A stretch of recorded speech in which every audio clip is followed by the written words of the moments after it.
Hello, everyone, and welcome. My name is Patrick Hutzel. I'm a critical care registered nurse. By background, I'm also the director of intensive care at home and also the founder. And I'm also the founder and director of Intensive Care Hotline. Thank you so much for joining us live here today. It is Sunday, the 23rd of November. It is 10:30 here, AM, Sydney, Melbourne time. I know for those of you watching, it is 6:30 p.m. Eastern time in the US on a Saturday, 3:30 p.m. Pacific time on a Saturday in the US. So welcome to our international audience. Hi, Helene. Nice to see you again. And thank you for joining. I also want to welcome our viewers on replay, because I know these videos get watched on replay as well for those of you that can't make it live. Today, I'm covering something incredibly important: muscular dystrophy in ICU, long-term ventilation, tracheostomy care, and most importantly, how patients can successfully transition home with the right support if they're stuck in ICU with muscular dystrophy. And also, I will talk about our own experience here at Intensive Care at Home, how we've successfully transitioned a number of muscular dystrophy clients home from ICU or keep them out of ICU in the first place. Before we dive right in, please hit the subscribe button, click the like button, turn on notifications, and most importantly, share this video with everyone that will benefit from it. I'm here every week to support ICU families just like yours, whether it's to support while you're in ICU or whether it's to support while you're transitioning home from ICU with intensive care at home. Now, again, I'm a critical care nurse by background, having worked in critical care nursing for over 25 years in 3 different countries, where I worked as a nurse unit manager for over 5 years in intensive care. And I started intensive care at home in 2012, and we've been looking after dozens, if not hundreds of clients in the community that otherwise would be stuck in intensive care. And we've delivered millions of hours of intensive care at home nursing. So for anyone who still questions the concept, we've actually delivered millions and millions of hours. And you can look up our testimonials at intensivecareathome.com.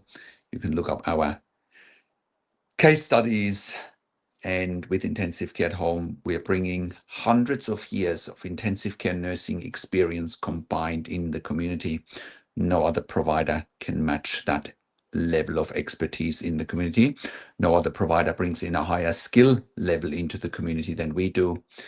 In Australia, also, we are the only service provider that actually has third-party accreditation for intensive care at home.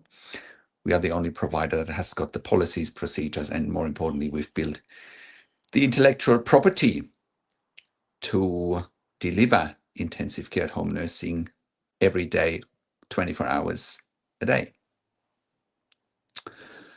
So I'm also the founder and director of Intensive Care Hotline with intensivecareHotline.com. We are consulting and advocating for families in intensive care all around the world. And again, we have saved many lives for our clients with Intensive Care Hotline. And once again, you can verify that on our testimonial section with our hundreds, if not thousands, of case studies, or on our intensivecarehotline.com podcast, where we've done numerous client interviews. So with Intensive Care at Home, we are providing home care for long-term ventilated adults and children with tracheostomies, but also for home BiPAP, home CPAP without tracheostomies, home tracheostomy without ventilation, cough assist management at home, ventilation weaning at home, central line, PICC line, Hickman's line, port management at home, IV or TPN infusions, home potassium, home IV magnesium, home IV antibiotic infusions, SPC management, IDC management, PEG, PEG tube management, nasogastric tube and nasojejunostomy tube management at home, all in the concept of intensive care at home, so that anybody who's stuck in ICU long-term can go home. And this is also important for any of you that are watching this, that are told by ICU teams that your loved one is not going to survive.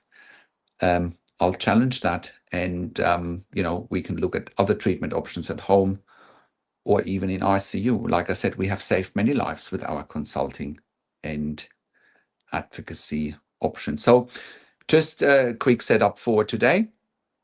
So we'll be talking about muscular dystrophy in ICU first, and then we'll talk about options, obviously long-term options, how to go home, when to go home. We'll talk about the setup at home. We look at funding at home, who's going to pay for it. Always keep in mind that, if you are in a situation like this, that an ICU bed costs between $5,000 to $6,000 per bed day, and with intensive care at home, we're cutting the cost of the ICU bed by around 50%. That's 50. And, you as a family and the patient wants to be at home, and the ICU wants a free bed, and the insurance companies want to half the cost. So it's a win-win situation. So let's now look at understanding muscular dystrophy and ICU admissions. I will also talk about, obviously, some case studies today where we've successfully transitioned muscular dystrophy clients home from ICU directly. So let's start with the basics. Muscular dystrophy refers to a group of genetic disorders that cause progressive muscle weakness and degeneration. The most common types we see in ICU, but also in home care, is Duchenne muscular dystrophy. Typically affects boys. Symptoms start at early childhood. Becker muscular dystrophy, similar to Duchenne muscular dystrophy, but milder and a later onset. And myotonic dystrophy affects adults, involves multiple organ systems. Now, also let me quickly talk about Duchenne muscular dystrophy. When I worked with intensive care at home in the early 2000s in Germany, that's where my intensive care at home sort of journey and experience started, by pioneering intensive care at home in Germany way back when. We looked after a number of Duchenne clients with tracheostomies in the community. Now, for any one of you watching this that are especially in Australia or in the UK, I have not seen many Duchenne clients offered a tracheostomy. Their lives are often cut short. And I want to educate you here that a tracheostomy is a lifesaver for Duchenne clients in particular, or for Duchenne children even, right? Because I have seen the comparison between Australia, the UK, and Germany, right? Australia and the UK have not been honoring the wishes of families that much as in Germany. And I can only encourage you to reach out to us if your family member or your child has Duchenne muscular dystrophy, so that we can help you advocate for a tracheostomy. Because I can tell you that, from what I've seen over the years, and also the medical jargon that I've seen being written about Duchenne, saying, patients and families won't have any quote unquote quality of life. Well, who is to determine what's quality of life? That's not up to doctors. It's not up to nurses. It's not up to me. It's up to the individual and their families, right? Quality of life is a perception, no more than that. It's a subjective perception, and it's up to the individual to decide what quality of life is acceptable for them or for their family member. That's not up to me. My perception of quality of life is different than yours, and so it should be.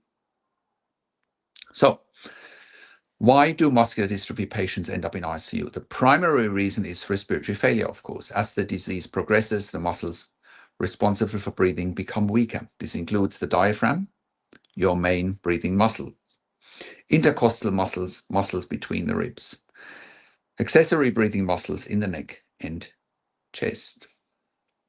So what we call type 2 respiratory failure develops. This means the body can't effectively remove carbon dioxide, which builds up to dangerous levels while oxygen levels drop. And that's a very dangerous combination, as you can imagine.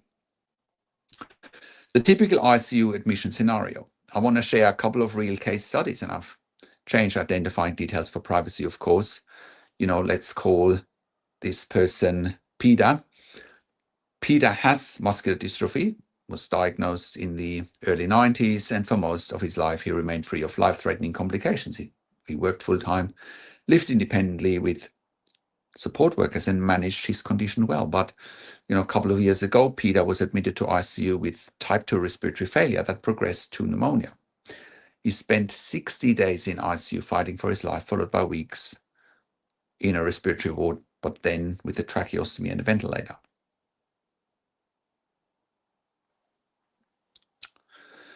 And this is not uncommon. This is not uncommon at all. Respiratory infections that healthy people recover from easily can become life-threatening emergencies for muscular dystrophy patients, right? Another one of our clients also has muscular dystrophy, lived very independently, with his parents, and then, also ended up in a similar situation to Peter, and he spent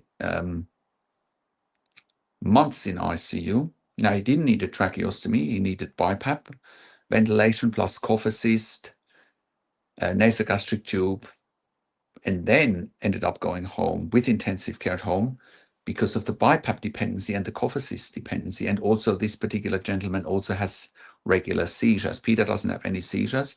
This other gentleman, let's just call him John, has regular seizures, BiPAP, cough assist, and muscular dystrophy. So tracheostomy might happen down the line, but irregardless, a lot of muscular dystrophy clients in ICU that transition into the community then end up with a tracheostomy and invasive ventilation, or they end up on BiPAP, CPAP, non-invasive ventilation, but also often cough assist management. So let's look at ventilation options in ICU. So when someone with muscular dystrophy is admitted to ICU with respiratory failure, the critical care team has several ventilation options. Understanding these is crucial for families. And this is exactly where we help with intensivecarehotline.com to navigate these complex decisions. Now, more often than not, when a patient goes into ICU with muscular dystrophy, especially for invasive or non-invasive ventilation, one of the first things you will actually hear is, well, your loved one won't survive, and if they do survive, they won't have any quality of life. So you'll get the doom and gloom speech, you get the negativity talk, you will get the impression very quickly that all the ICU wants to do is limit treatment options, not look at longevity, not look at quality of life, not honor your decisions, almost judging you for your decisions, right? But this is what we help with intensivecarehotline.com. If you have a family member in intensive care, we will help you to manage that negativity and help you to create the narrative, the positive narrative, because ICU is all about creating the negative narrative. It's not difficult to create a positive narrative. We have so many case studies with intensive care at home, but we also have so many case studies with clients at home, living a good life, but also we've saved so many lives in ICU over the years just with our consulting and advocacy, knowing about patient rights, knowing about treatment options, knowing how ICUs operate intimately. Now, let's look at treatment options. Let's start with non-invasive ventilation. It's the first line of defense, is often BiPAP or CPAP. These are masks that deliver pressurized air to support breathing without a tube going into the airway. What are the benefits? It's less invasive, lower infection risk. Patient can still eat, drink, and speak, and can also have a break off the ventilator. It needs ICU admission though, because again, BiPAP, CPAP cannot be managed on a general ward or floor. What are the limitations of BiPAP or CPAP? It requires patient cooperation, doesn't work if respiratory muscles are too weak, can't protect the airway from aspiration like a breathing tube can, and it may not be sufficient in severe respiratory failure. Also, another benefit is it doesn't require an induced coma, it doesn't require sedation and opiates. If anything, that would be counterproductive. Let's look at invasive ventilation options. And, if you can choose between non-invasive ventilation and invasive ventilation, you always want to choose non-invasive. But the reality also is that for muscular dystrophy, that's not always the case. Some cases are so severe that BiPAP or CPAP won't eliminate CO2 retention, won't produce enough gas exchange that enough oxygen can be, going into the lungs and not enough carbon dioxide can be exhaled. So sometimes that's not simply enough. And that's when you need to look at intubation and mechanical ventilation. So when non-invasive ventilation such as BiPAP and CPAP isn't enough, or the patient deteriorates rapidly, intubation becomes necessary. A tube is inserted through the mouth into the trachea, connected to a mechanical ventilator. The good news is it's life-saving, but it creates new challenges, such as the patient is on sedatives and opiates, is in an induced coma. Patient can't speak. The risk of a ventilator-associated pneumonia is high. Especially with muscular dystrophy, it is difficult to wean off if underlying muscle weakness hasn't improved. Next, if a patient with muscular dystrophy can't be weaned off the ventilator, right, which is often the case, which is why you're trying not to intubate in the first place, right, that's when the tracheostomy decision or the tracheostomy discussion needs to happen. And here's where things get really important for families to understand. If mechanical ventilation is needed for more than 7 to 14 days, which often is the case for patients with muscular dystrophy, the ICU team should recommend a tracheostomy. But in some cases, they might also say to you, number one, we won't even intubate because we think it's futile. Or number two, if they do intubate, they don't want to do a tracheostomy because, again, ICU teams are judging, saying, oh, your family member won't have any quality of life, and therefore we should just stop everything. And it's, quote unquote, in the best interest of your family member to die, right? They want to play God, right? And you need to challenge that. Who are they to tell you that your family member should live or die? That's up to you. And their job is to making sure they get best care and treatment. And that's what we do with Intensive Care Hotline. When you have a family member in intensive care, we make sure you make informed decisions, have peace of mind, control, power, influence, so that your loved one always gets best care and treatment, right? Even if you're not a doctor or a nurse in intensive care, right? ICUs have no right whatsoever to limit treatment. That's up to you and your family to get best care and treatment for your family member. So, and that's why you need to get access to the medical records on day one when you have a family member in intensive care. Imagine they're documenting not for intubation, not for tracheostomy, and you don't know about it because that's what ICUs often do. I've worked in ICUs long enough to know how they operate. ICUs will only tell you half of the things that are going on, if that. Once you start looking at the medical records, you will actually see that they're creating a whole different narrative in the medical records as opposed to what they're telling you. And you need to be aware of that, right? Also, ICU teams assume that you don't understand. ICU teams assume you're stupid. Well, if you're watching this, you already know that you are smart enough to do your own research, that you can think for yourself. You don't need anybody to think for you. And you're just, making use of the system. The system is there to help people, not to kill them off. But that's what ICUs want to do in many cases. Also, keep in mind, what ICUs are also not telling you is 70 to 90% of ICU patients actually survive.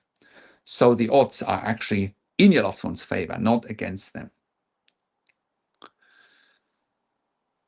If you have any of those challenges that I've just highlighted, you need to reach out to us here at intensivecarehotline.com as a matter of urgency so that we can help you get best care and treatment so that you're not getting, treatment cut short. Because I tell you what the main difference here is as well. The difference between getting treatment cut short in the early days of an ICU admission as opposed to ongoing treatment, especially when it comes to tracheostomies, could be days. Your loved one will pass away within a few days in ICU, or they could be there for months. Intensive care at home can't be set up overnight. There might be a lag time, also organizing funding and all the rest of it. So, ICUs want to limit the time you're spending in ICU. And one way for them to limit is by, quote unquote, selling you that end of life is the best option. By killing your family member is the best option. That's what they're trying to sell you in many cases.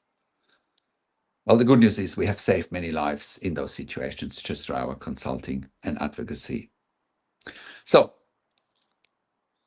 let's talk about the tracheostomy decision, because here's where things get really important for families to understand. If mechanical ventilation is needed for more than 7 to 14 days, the ICU team should recommend a tracheostomy. But even if they don't, you can recommend one with the help from our end.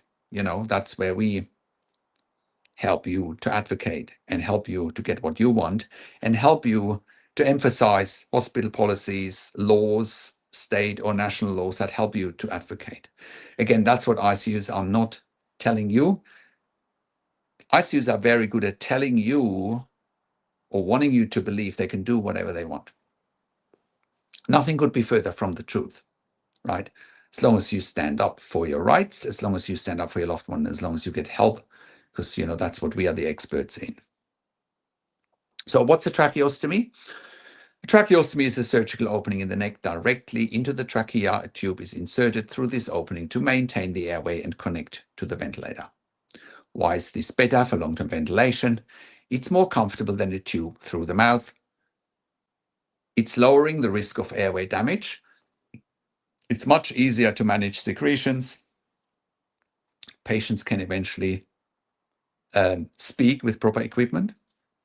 Some patients can eat, but that's the minority, not the majority. More importantly, mobility is possible. Patient can sit in a wheelchair, even go outside. All of our clients with intensive care at home have community access.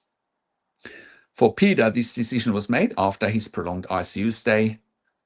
3 emergency intubations had damaged his trachea, and his weakened respiratory muscles meant he needed ongoing ventilator support. Now, if anyone watching this has dealt with the tracheostomy decision for a loved one, leave a comment. I know this is one of the scariest decisions that families face in intensive care, but I also think it's not as scary as deciding about end of life, right?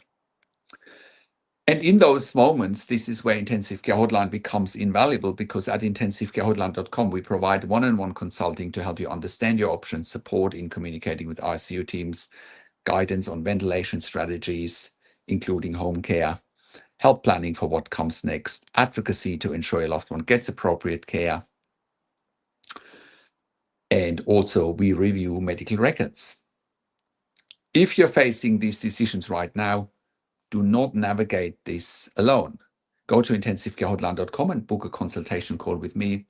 We've helped hundreds, if not thousands, of families through exactly this situation and saving many lives along the way, where ICUs wanted to stop treatment, where ICUs tried to bully families into end of life. Can you imagine? ICUs trying to bully families to sign off on killing their loved ones.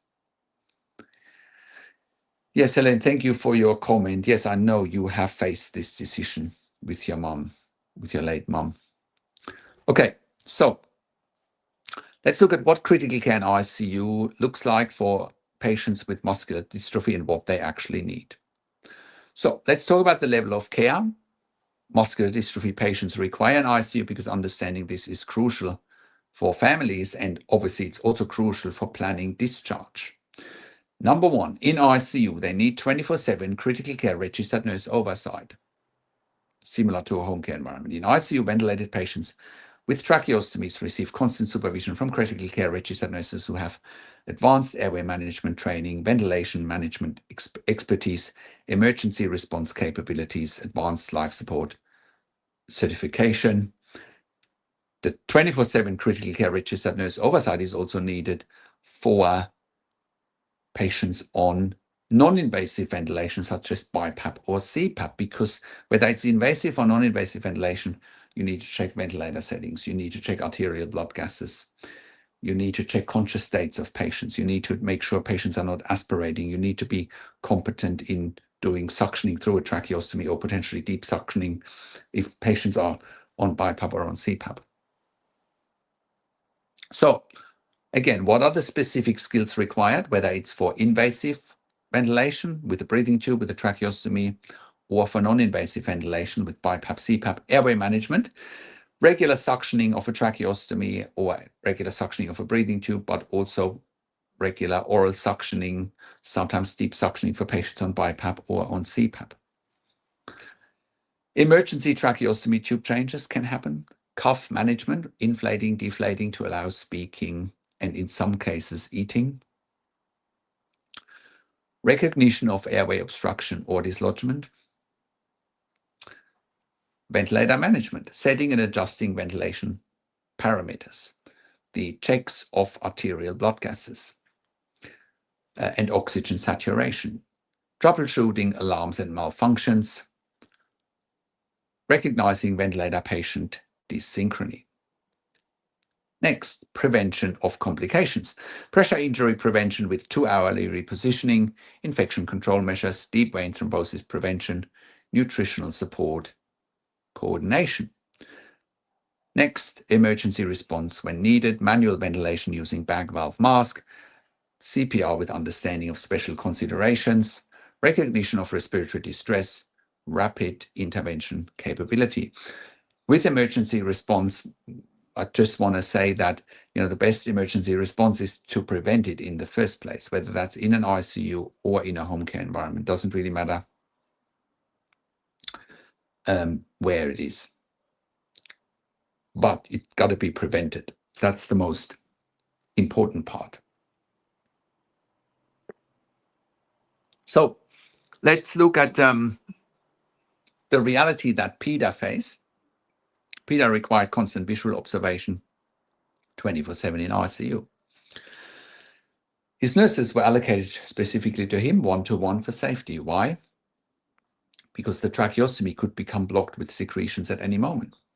Dislodgement during position changes could be fatal within minutes. Sleep apnea episodes required immediate intervention. Weakened or absent cough reflex meant secretions could not be cleared independently. So what are the critical questions that families face? Can my loved one ever leave ICU with these needs? The answer is yes, but only with the right support in place. And the right support in place in those situations is clearly intensive care at home. Because otherwise, the alternative is that the patient would be stuck in ICU long term. And who wants that? The ICU doesn't want it. You don't want it. The patient doesn't want it. Right? Once again, by offering intensive care at home, it's a win-win situation. And the funding bodies don't want it, whether it's insurance or government funding, doesn't matter. ICU beds cost $5,000 to $6,000 per bed day. And intensive care at home cuts the cost of that by 50%. Again, win-win situation. And I can tell you from my extensive experience working in ICU, when a patient is discharged, that bed doesn't stay empty for very long. The next patient comes in no time, generally speaking. So let's look at the discharge planning process or discharge planning challenge. And this is where many families and even ICUs hit the wall. The hospital says it's time to go home, but how can someone requiring ICU level care possibly be safe at home? Well, the common scenarios hospitals suggest is that, if someone stays in ICU long term, to stop treatment and letting them die, because who would want to live like that, right? Well, I can tell you plenty of people want to live with intensive care at home. And it's often inappropriate to even suggest that, right? It's a scarcity mindset. It's a mindset that's almost denying of life, right? So sometimes even hospitals might suggest, oh, your loved one can go to an aged care facility, right? Which is not really possible because no aged care facility can accommodate ventilated or tracheostomy clients, right? Some hospitals might suggest for patients to go to a group home or an SDA or a SEAL, that's in Australia. And that can work if we provide the care in a SEAL or in an SDA or in a group home. Patients still need 24-hour nursing care. because staff caring for multiple residents cannot respond immediately. And I can tell you those staff are not critical care nurses. But a group home, an SDA or a SEAL in Australia under NDIS funding can work. We've got, like I said, we've got clients in a SEAL or in an SDA. As long as they have one-to-one nursing, it's fine. It's fine. Some families choose a SEAL, an SDA, or a group home. And then, of course, going home with intensive care at home, and that's unrealistic unless it's intensive care at home with 24-hour intensive care nurses, basically bringing the ICU into your home, because nobody, whether it's families, whether it's support workers, not even general registered nurses, can perform emergency tracheostomy changes, can perform ventilation care. It leads to patients dying at home under either general registered nurses without ICU experience, under family care, or under support workers. Patients have died under this model, and I have plenty of evidence to back that up. For anyone watching this from the NDIS in particular, your delegated model of care is not working. People have died, and you know that, but you're trying to sweep it under the carpet. So, because with support workers only or general registered nurses at home, that's where tragic happens, and you don't want that. And I need to be very clear about this. Support workers, general registered nurses, no matter how caring and dedicated, do not have critical care training, advanced airway management skills, ventilator operation experience, emergency response capabilities. The evidence? Well, the NDIS has received plenty of incident reports from ourselves where, patients have died under support worker models because we have provided the evidence for that. But the NDIS still hasn't investigated those deaths, because if they would, some people would need to be held accountable within the NDIS, right? And the NDIS knows that many participants died at home during medical emergencies that could have been, number one, prevented by critical care nurses or managed by critical care nurses 24/7. So not having 24/7 critical care nurse funding has been identified as a significant contributing factor to patient deaths in the community. And let that sink in. These were preventable deaths, and most of these deaths were young people. One was a 5-year-old boy, and the other one was a 17-year-old girl. There were others as well, right? And these were all preventable deaths. So let's talk about Peter and a near miss that happened.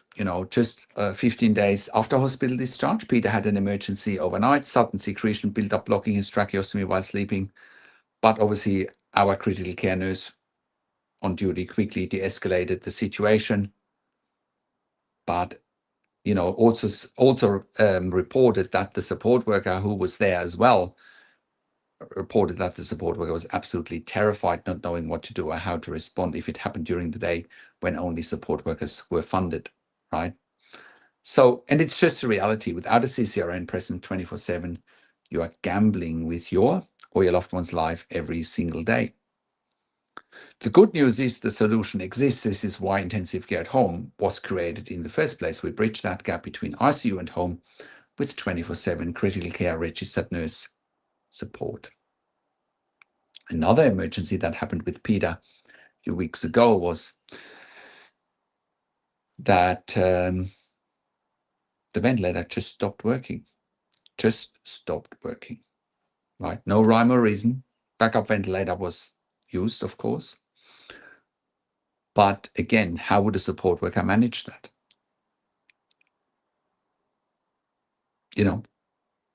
They wouldn't manage it at all because they simply don't have the expertise.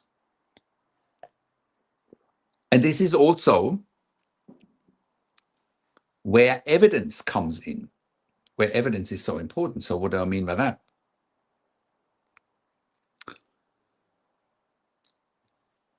Everything with intensive care at home is evidence-based.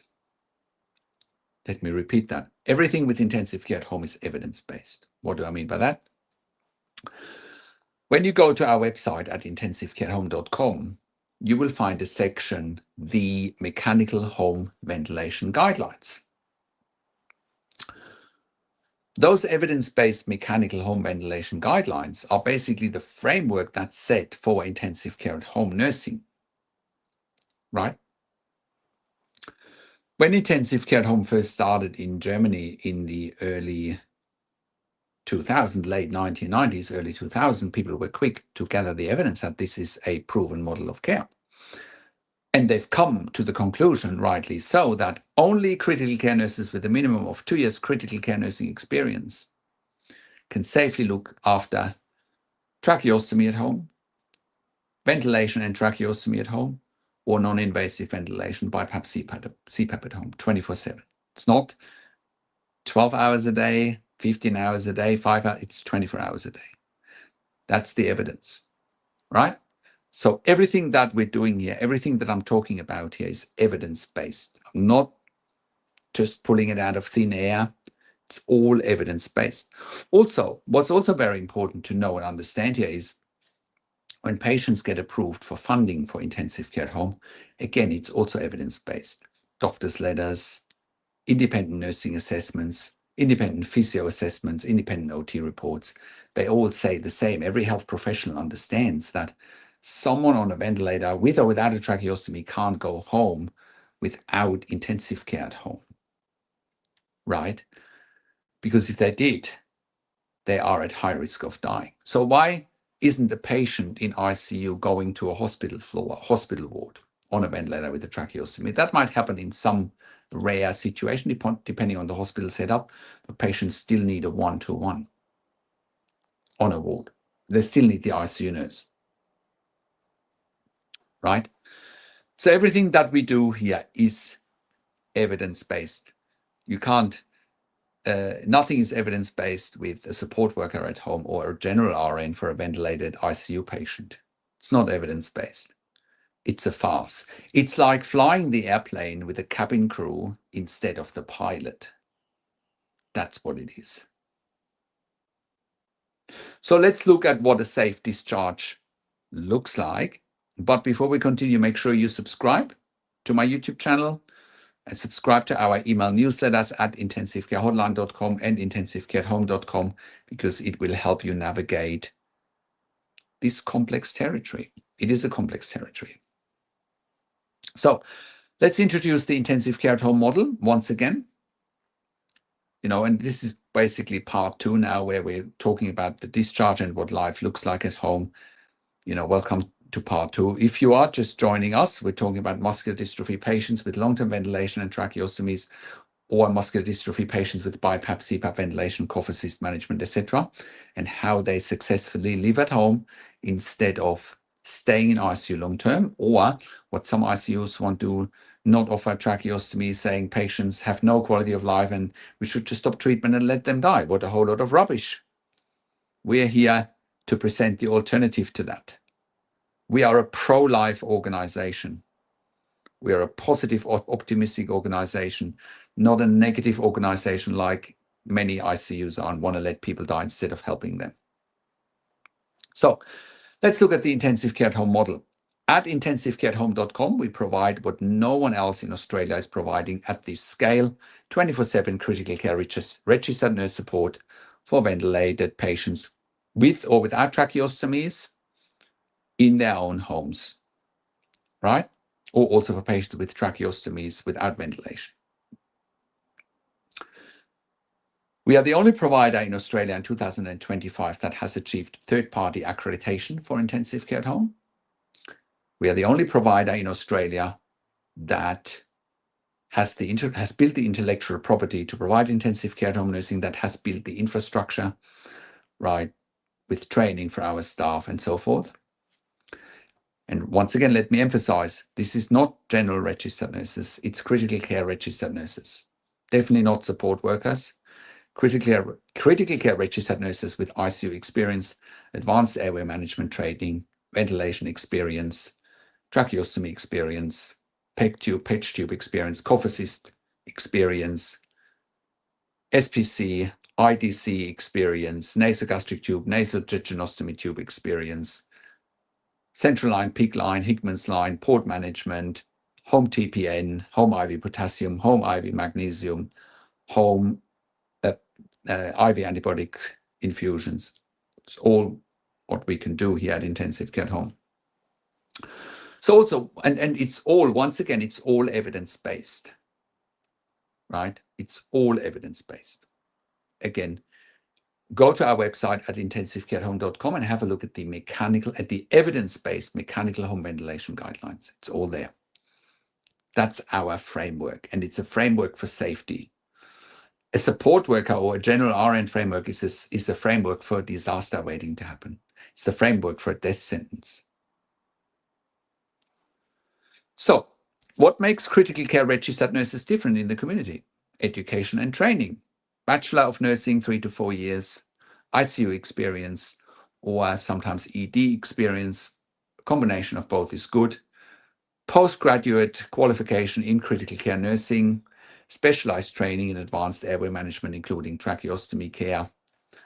We require competencies, advanced clinical assessment and decision-making, autonomous practice in high-risk situations sometimes, but the goal is always to prevent those high-risk situations in the first place. Enhanced knowledge of airway anatomy and respiratory physiology, rapid detection and assessment of tracheostomy emergencies, emergency management skills, annual requirements, advanced life support recertification, continuing professional development, competency assessments, equipment training updates, and so forth. So let's compare support workers with registered nurses versus critical care registered nurses or ICU nurses. Support workers, with all respect, might have worked at the supermarket last week, and now they're meant to look after vulnerable ICU patients. Not possible, right? They can't administer medications. They cannot perform airway suctioning independently, cannot troubleshoot ventilators, cannot perform emergency procedures. I'm not even going there. It is like flying the airplane with the cabin crew instead of the pilot. Even general registered nurses, they can administer medications, they can perform basic airway care, but they have no ventilation knowledge, no advanced emergency training, no tracheostomy experience, no BiPAP, CPAP experience. They can't usually give TPN either, can't manage a central line, can't manage a peak line, can't manage a Hickman's line, can't manage a port.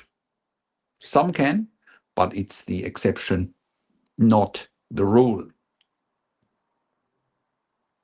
And think about it. If general registered nurses or support workers could do all of that, why are we not having them in ICU? That should be the answer to everyone here.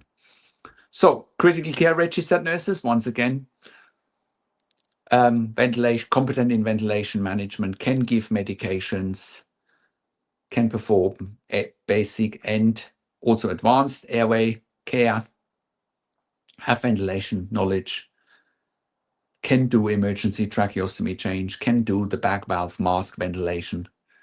They have the advanced assessment capabilities, and they can autonomously manage emergency responses, at least until help arrives, if that's what's needed. And once again, everything we do at Intensive Care at Home is based on evidence, and it's based on the mechanical home ventilation guidelines that you can find at intensivecareathome.com. These guidelines are evidence-based best practices for patient assessment and monitoring, equipment management, emergency response protocols, quality of life optimization, and community integration support. Can't stress the community integration enough. Again, compare living in an ICU long-term or dying versus community integration.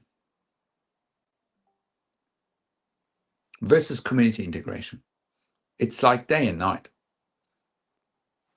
One is saying yes to life, the other is saying no to life. Well, I know which side that I'm on. I'm saying yes to life. I'm saying yes to life to our clients and their families, right?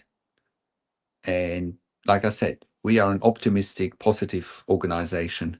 We have no time for negativity here, right? Or for the doom and gloom that often comes from ICU. So, and once again, go to intensivecareathome.com and have a look for yourself on the mechanical home ventilation guidelines. They're evidence-based and they provide the framework for intensive care at home nursing. So now let me walk you through Peter's actual transition from ICU to home, because this demonstrates exactly how our model worked or works. Peter's situation, again, a man in his 40s with muscular dystrophy, 130 days in ICU, permanent tracheostomy, overnight invasive mechanical ventilation with a ResMed ventilator, daytime ventilation for naps, complete dependence for all ADL's activities of daily living, continued oral nutrition. Yes, there is a high aspiration risk, which needs to be managed, but Peter has full cognitive function and communication ability. What are his NDIS goals? Upgrade in home healthcare to remain free of hospitalization and ICU readmissions. Maintain excellent relationships with families, of course. Maintain independence, living in his own home. Community involvement through work, church, hobbies, travel goals with wheelchair, accessible vehicle. And I know that Peter is going into the community and is even traveling on weekends, which is amazing. So what's the care plan we implemented? Again, 24/7 CCRNs coverage, primary responsibility for all airway management, ventilation monitoring, troubleshooting, medication management and administration, clinical assessment multiple times per shift, emergency response capability. But once again, it is so much more important to have strategies in place to prevent emergencies in the first place. Peter also has support workers working there under CCRN delegation, because there needs to be help for manual handling, during transfers, community access, meal preparation, personal care assistance, community access, of course. But for all high-risk activities, and the reality is that for anyone with a tracheostomy, every activity is high risk, because if the tracheostomy comes out, blocks, dislodges, whatever the case may be, a patient could die within minutes. And things like eating, drinking need to be closely monitored. Things like showering, because water could get into the tracheostomy easily. Transfer with a hoist with a tracheostomy, there's a huge dislodgement risk. Obviously, even during sleep, ventilation needs to be monitored. Community outings, emergency response capability needed. Also knowing what equipment to prepare when you're going out into the community, right? Very important. So what's the equipment that that Peter uses at home? A ResMed Astral 150 ventilator, Airvo, high flow humidification system, cough assist machine, suction units, portable and stationary, pulse oximetry, capnography for CO2 monitoring, specialized wheelchair hoist system, air mattress for pressure relief. All of this equipment requires specialized knowledge to operate, troubleshoot, and maintain. CCRNs are trained on every single piece.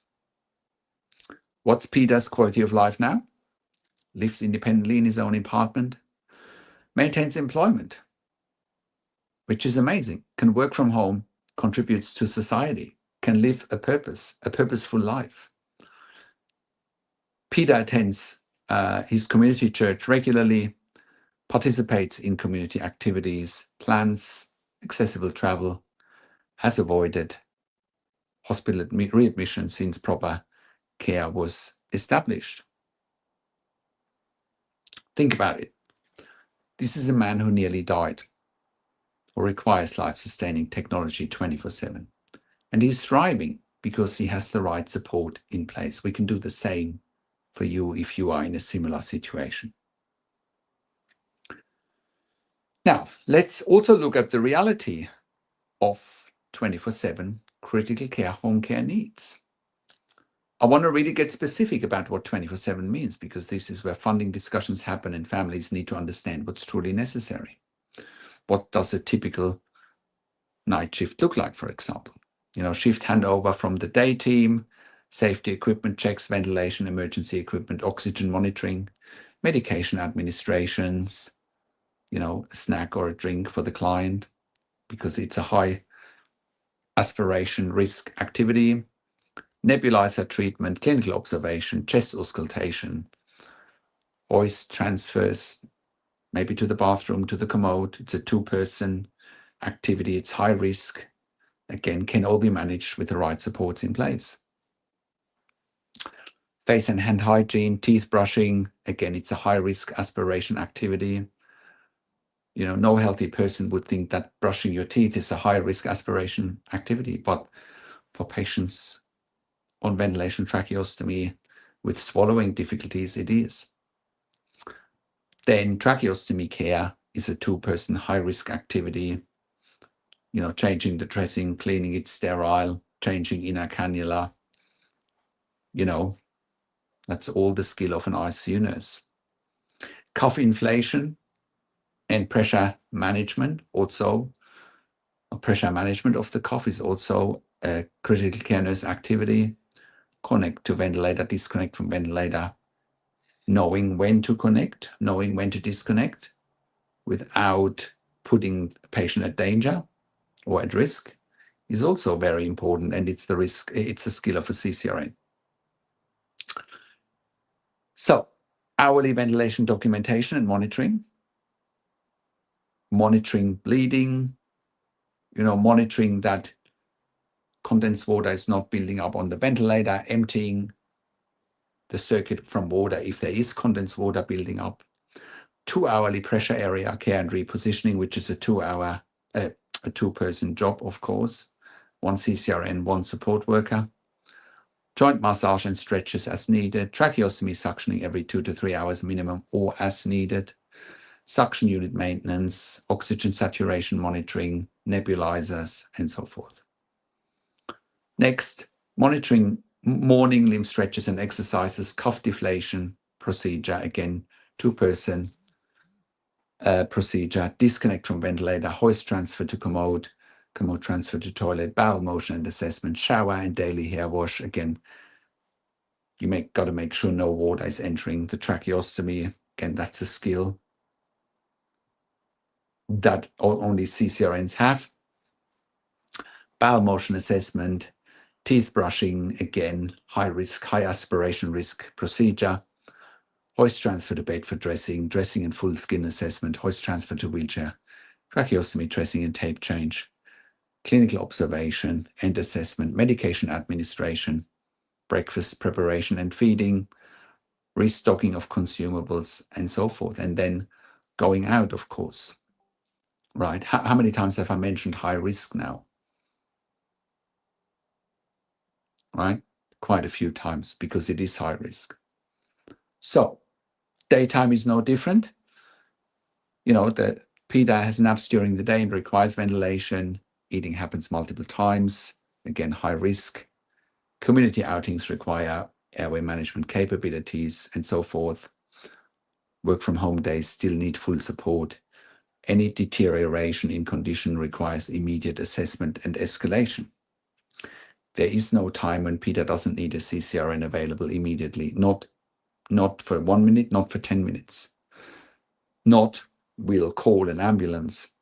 Because I can tell you from experience, in an ideal world, let's just say you call the ambulance and the ambulance arrives in 5 minutes.